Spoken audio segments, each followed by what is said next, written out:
You are listening to 88.3 FM WHCM, a broadcast station of the Harper College Board of Trustees. And welcome to the Sheesh. I'm your host, Tavi Papazian, and unfortunately this week, like a man with a best friend whose best friend is a Wookiee, I am solo this week, yet again. But we have plenty of gaming news to keep you guys up to date with gaming, and before we get into all that, let's start with game releases this week. On November 20th, Battlefield 5 is releasing for the PC, PlayStation 4, and Xbox One. Farming Simulator 19 is coming to PC, PlayStation 4, and the Xbox One. Bendy and the Ink Machine is leaving its PC exclusivity and coming to Xbox One and PlayStation 4. Experiment Gone Rogue is going on Steam Early Access and is available for the Oculus Rift and the HTC Vive. Marvel Spider-Man DLC number 2, Turf Wars, is coming to the PlayStation 4 on November 20th as well as Warframe for the Nintendo Switch and Squishies for PlayStation VR. And on November 22nd, we have Woodpunk for the PC and Battery Jam for the Nintendo Switch. That does it for game releases, so let's get into our gaming news. Good news for Hideo Kojima fans, Death Stranding may be coming out sooner rather than later. A Japanese newspaper reports an interview with Hideo Kojima himself, and he says that the game is completed and is now just going into polish, and in fact has been in polish since last summer. I don't know about any of you guys, but that, hopefully, Kojima's record of fantastic games with fantastic and albeit insane stories.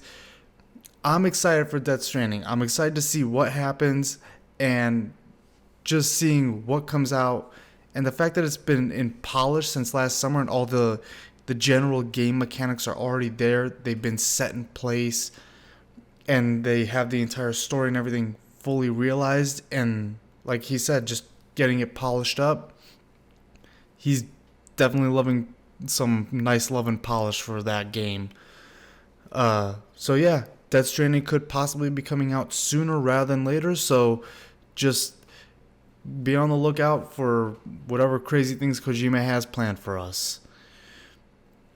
Valve may be coming out with a brand new virtual reality headset. Upload VR, a website, has leaked some images for a new VR headset with Valve logos all over it. They claim that multiple sources have confirmed that the prototype hardware is in fact real, and it's not too out of the question to see Valve actually diving into something like this. Gabe Newell himself has been a big supporter of virtual reality. He helped launch the HTC Vive and the Steam VR platform, and Valve themselves have even gone into hardware with the Steam Link and the Steam controllers. They've never done anything this big themselves, but virtual reality is something that obviously Steam and all of them want to back up and see where it can go. So something like this may not be too far out of the question. The rumors of this also say that it may come bundled with the Steam VR Knuckles controllers, which are a new VR headset controls that they've been working on for a few years now. People were speculating that the HTC Vive Pro would come with Knuckles controllers. Unfortunately, it did not. I was one of the few people that was upset about that, hoping that maybe this would be the debut of them, but developers have had their hands on these controllers for a while. It's pretty interesting seeing the progress that they've made in the past couple of years. So with Valve creating a new headset, possibly, we might be able to see it. And the headset isn't the only virtual reality thing that they are working on, because it may also be releasing with a brand new Half-Life game. That's right, Valve is actually making a new Half-Life game.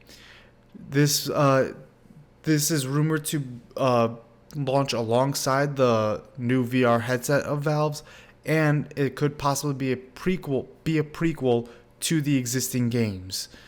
Again, none of this has yet been confirmed, by Valve or any other major source. But until then, all we have are these rumors, a couple pictures from Upload VR's website, and we're what we have to take their word on. Well, the 100th anniversary of Armistice Day for World War I has passed, and Battlefield 1 players said it in a fantastic and glorious and honorable way.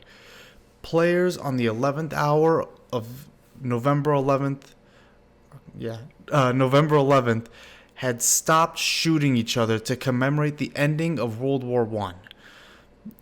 For the most part, yes, all players stopped. They just stood there, had a complete ceasefire.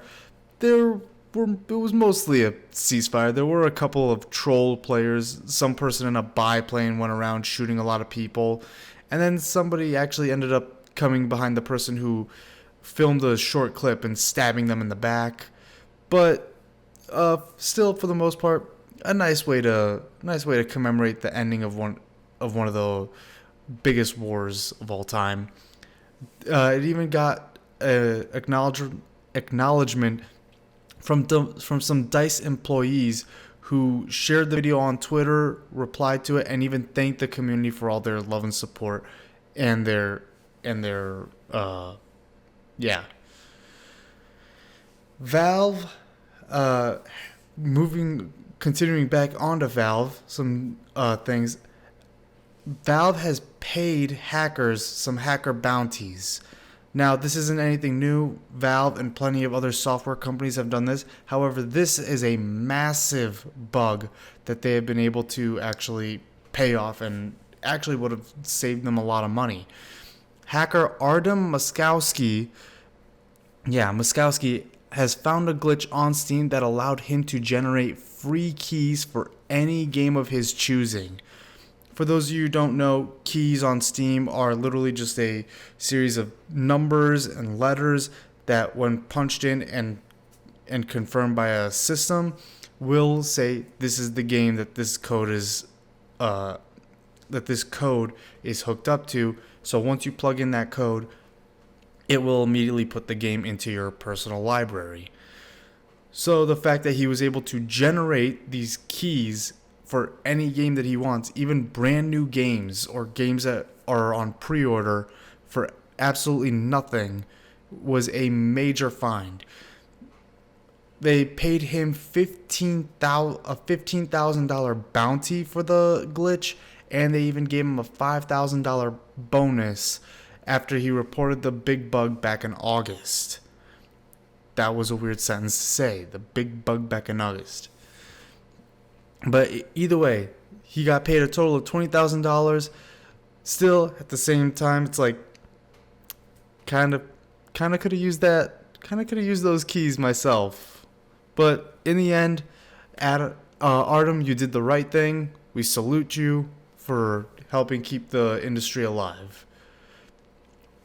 Some news for Five Nights at Freddy's fans all over the world. Scott Cawthon, the movie itself has been delayed. Yes, for those of you who don't know, there has been a Five Nights at Freddy's movie in development for a little while now.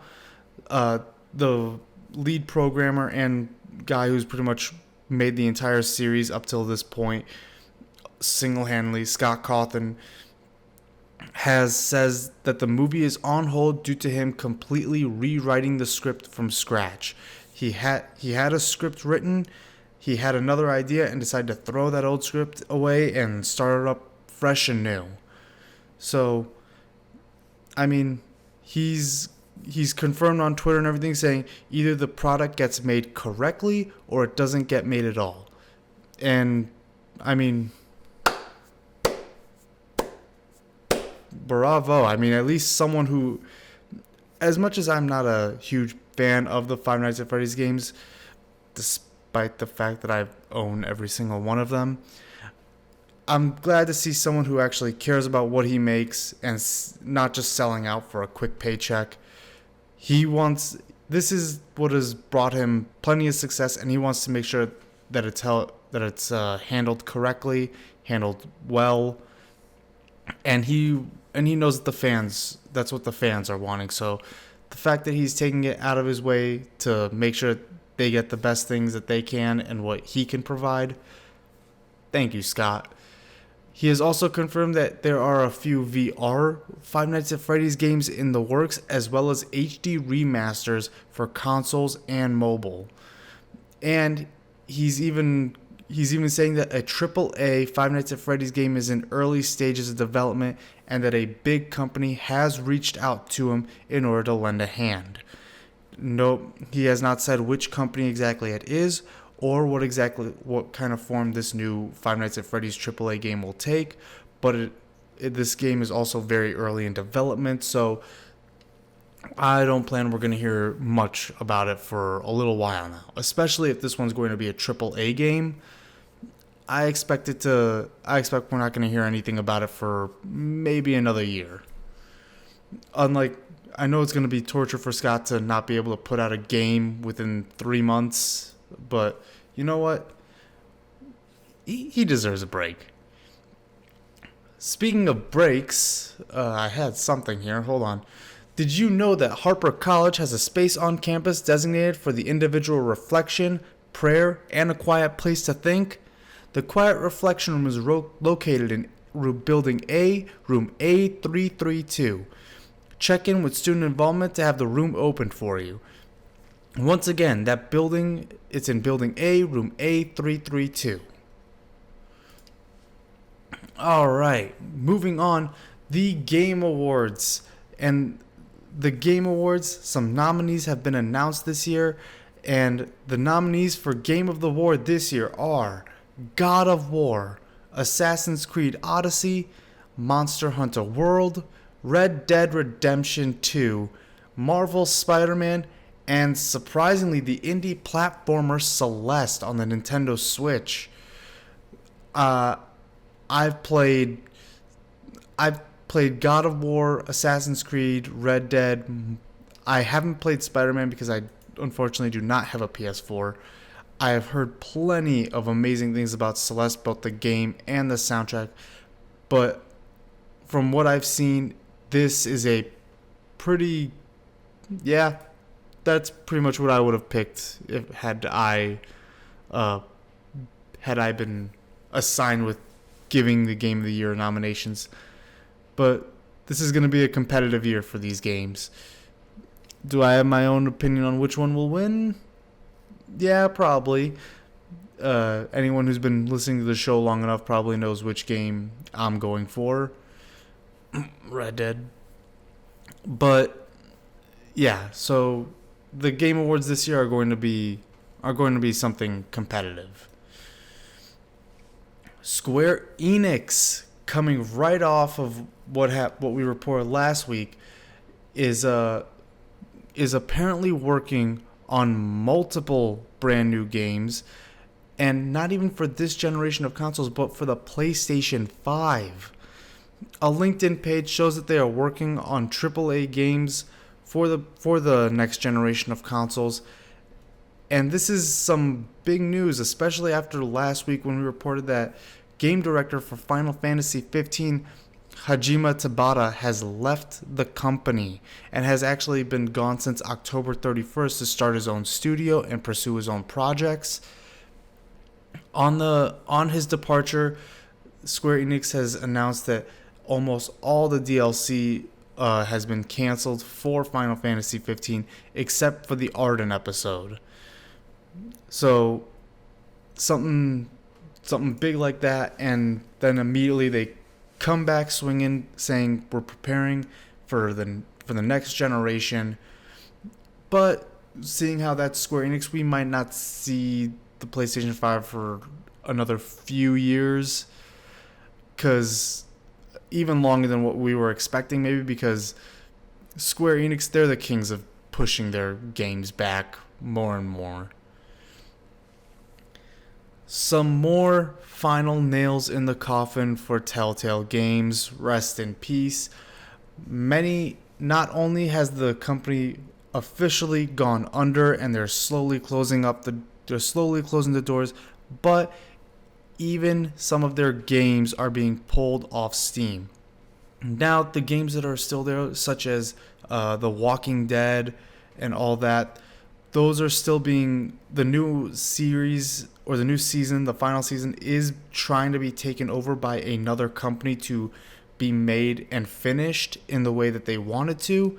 However, some of their other games, such as Back to the Future, Jurassic Park, Monkey's Island, and I'm pretty sure even the Homestar Runner game is no longer on Steam. The company's assets are currently being liquidated, which at the same time, it's like, why would you remove the games off Steam when you're trying to liquidate your assets? Wouldn't those sales that are still on there and still being able to be sold give more revenue to give more things to liquidate and all that? I don't know.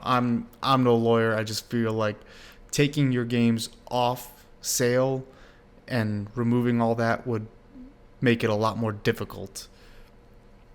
But onto some somewhat sad but somewhat pleasant news. Well, not really pleasant. It's actually more just sad because of the situation. A swatter has pleaded guilty. Tyler Barris has pleaded guilty to 51 different charges, and he is facing 20 to 25 years in prison if the judge accepts his plea deal. He's been charged with swatting and calling in fake bomb threats and all this stuff. Very messed up things. This whole court case has stemmed from an attempted swat last year on a Twitch streamer that resulted in the death of another man who was completely unrelated to the situation. Tyler called in a bomb threat or a hostage situation at what he assumed to be the Twitch streamer's address. Unfortunately, it was the address of another random person. The police and SWAT were called, and the man ended up being shot and killed. Very sad, but he is set to be sentenced on January 30th of next year, and hopefully this teaches people that online that this is not just a game that people are playing especially when it comes to swatting.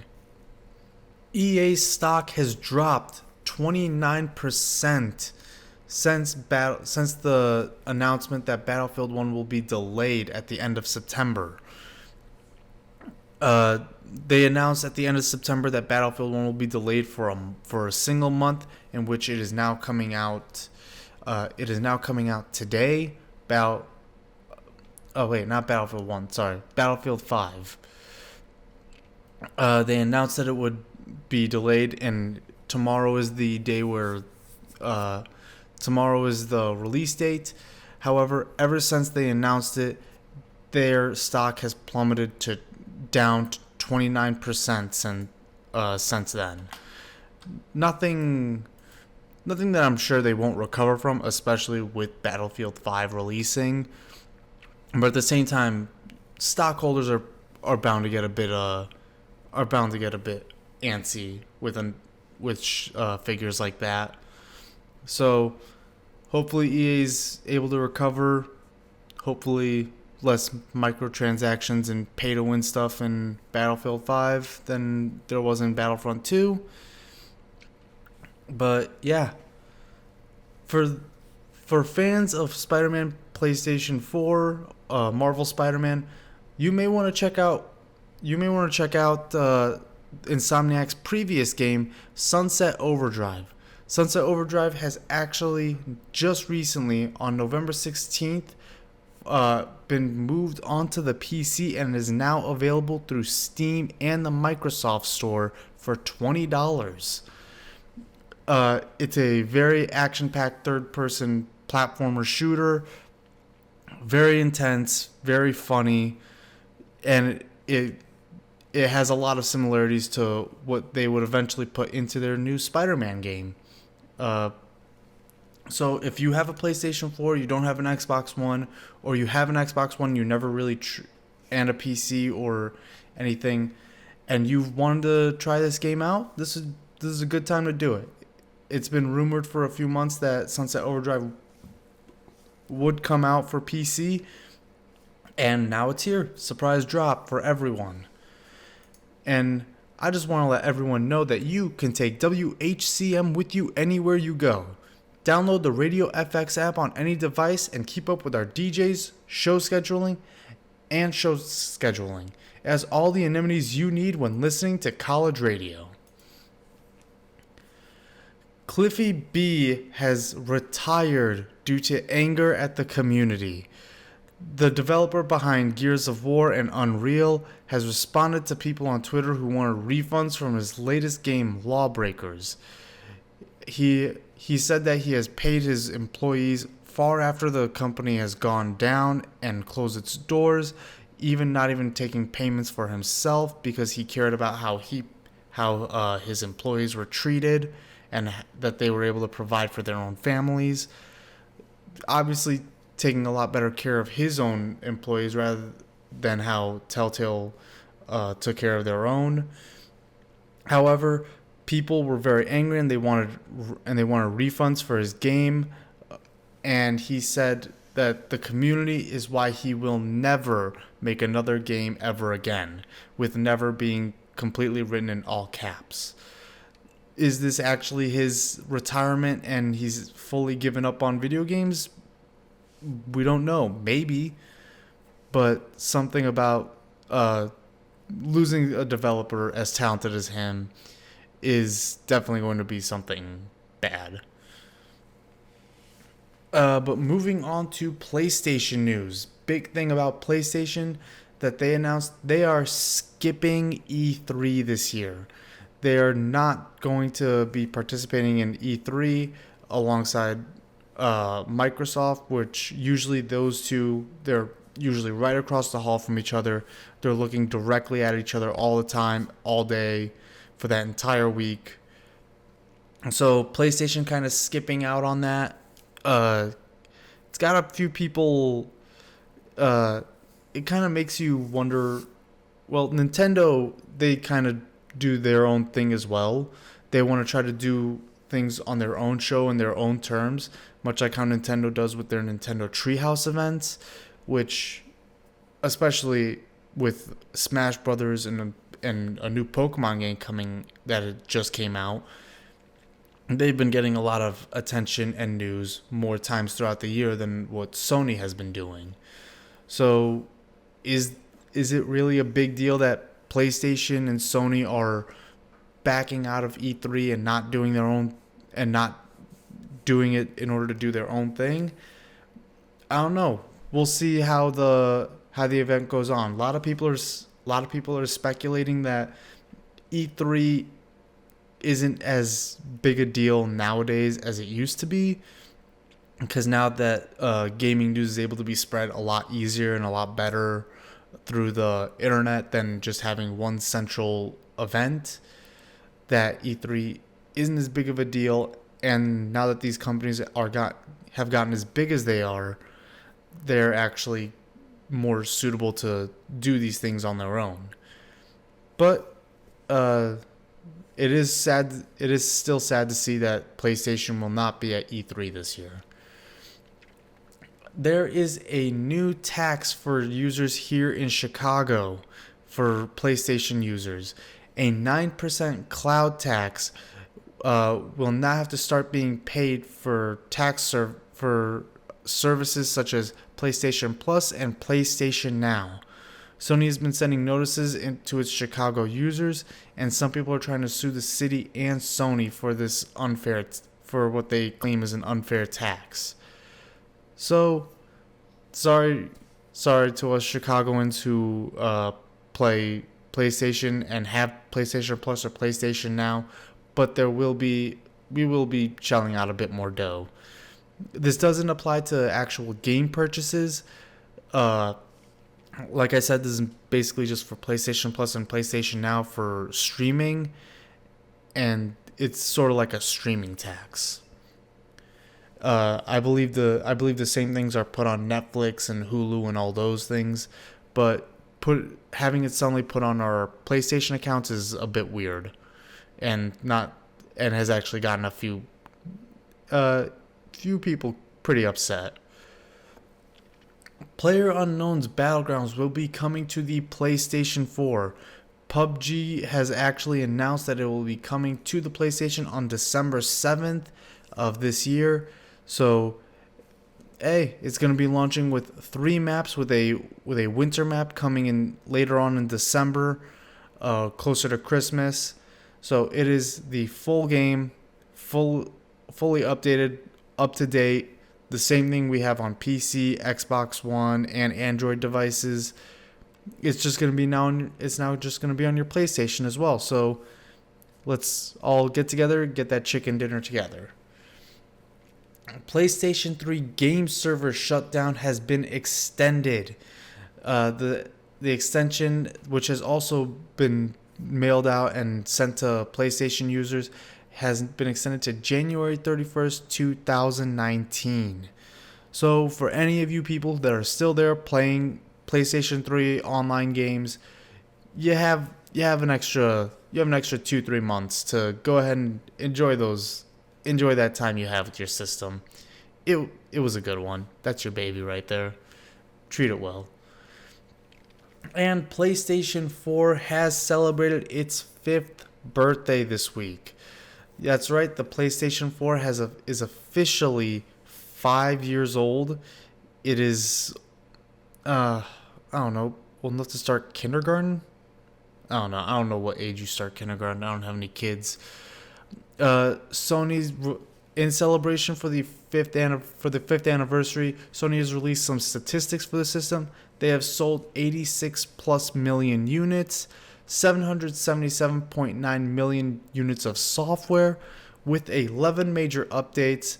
They said the top 5 best-selling games in no particular order are Call of Duty Black Ops 2, Call of Duty World War II, FIFA 17, FIFA 18, and Grand Theft Auto 5. And they even said that the rarest model of the PlayStation 4 is the PlayStation 4 Pro 500 million limited edition. This was released to celebrate that 500 million PlayStation console units, not just PlayStation 4s or PlayStation 2, like every PlayStation. PlayStation 1, 2, 3, 4, Portable, Vita.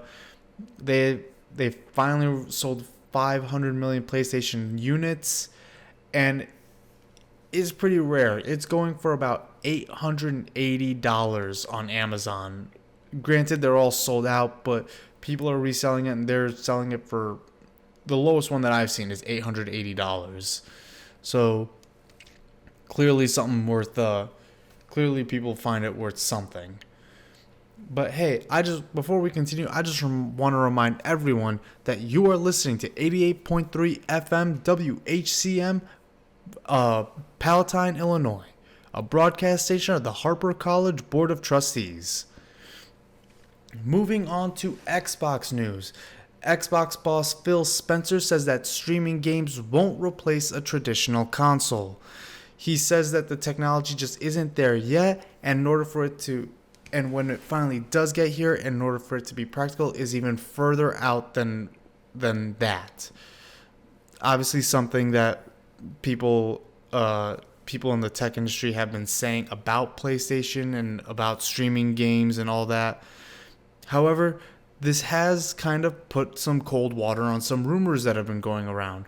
Rumors say that the next generation of Xbox console or consoles, because they're saying that they may release 2, may have been built to stream games instead of actually buying a game and putting it in your system. This kind of has poured some cold water on it, because the rumors are saying that one system would be a more traditional home console where you get games, you buy them, either download them or insert the disc in, and that's how you play your game. While they would be releasing a second, cheaper console with a subscription service where you would be streaming your games.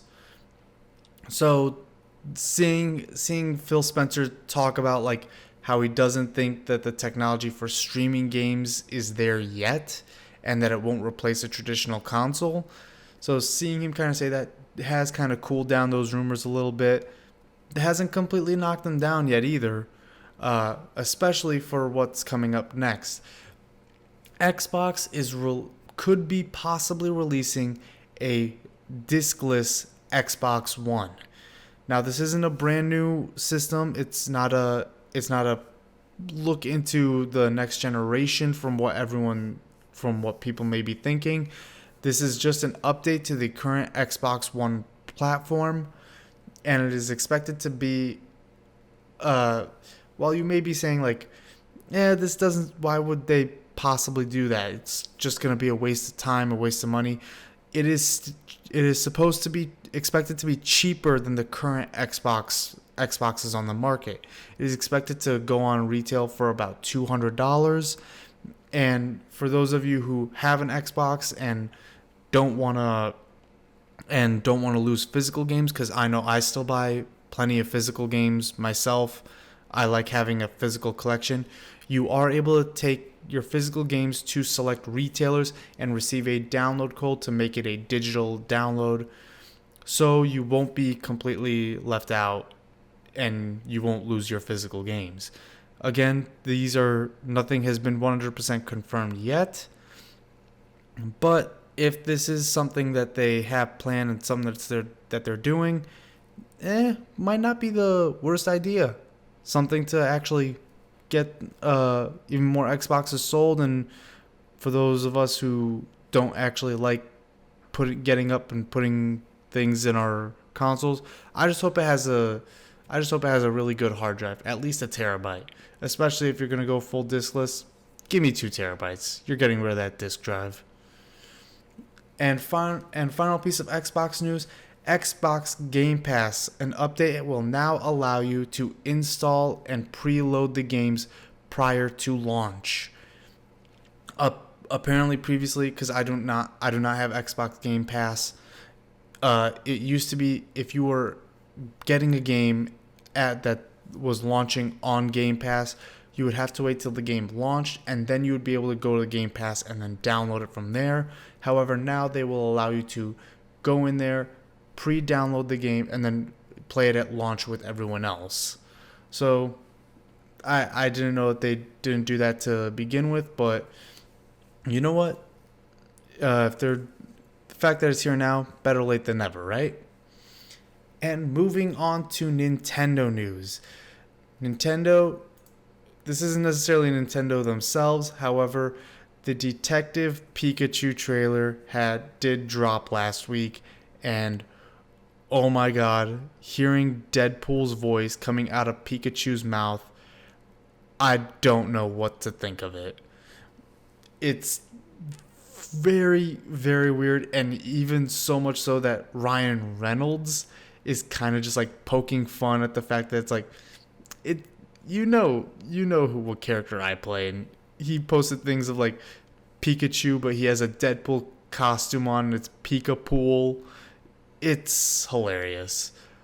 And as much as I'm not a fan of movies like that, I'm probably gonna go see it. Not gonna lie, it struck a little chord with me that I just can't deny. Nintendo has won $12 million in a lawsuit against ROM sites. The sites Love ROMs and Love Retro have been taken down for copyright and trademark infringement. The husband and wife duo who ran the sites shut them down and pleaded with Nintendo out of court for $12 million. And this is a court case that has scared other ROM sites around into shutting down their doors as well. Nintendo has taken control of Love ROMs and Love Retro's website, and I believe they will now redirect you to Nintendo's website themselves. The weird thing is that this goes against something that the Librarian of Congress has stated 2 weeks ago on ROMs and emulators. We reported 2 weeks ago that the Librarian of Congress is doing things to protect game preservation, and they stated that as long as a user has obtained the code legally, they are free to emulate them as they see.